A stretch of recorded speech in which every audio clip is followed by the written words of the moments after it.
ছেলেটা বারবার 100বার ঢুকতেছে। পরিচয় দেওয়া যায় চিনি না। ওই যে লাল গেঞ্জি দিতেছে। তাকে আমি নিজে বের করছি 4-5 বার।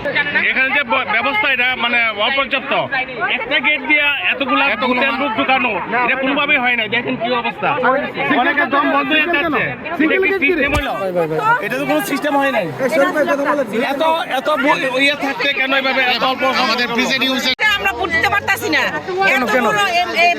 এত গ্যাঞ্জাম তো ভোটে এত জায়গার এত গ্যাঞ্জাম মধ্যে কিভাবে ভোট শ্বাস ফেলাতে পারতাছি না।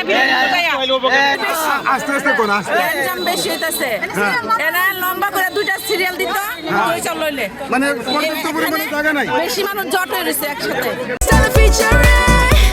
Next level, well done, side by side, free.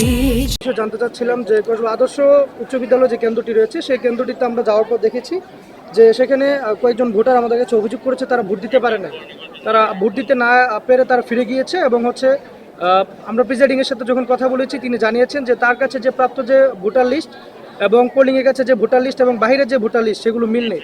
আসলে এই যে ভোটাররা ভোট দিতে পারছে না এই বিষয়টিকে আপনারা কীভাবে দেখছেন বা বিষয়টি সমাধান করা হয়েছে কিনা স্যার? এই বিষয়টি আমরা ওখানে সরেজমিনে গিয়ে পরিদর্শন করেছি।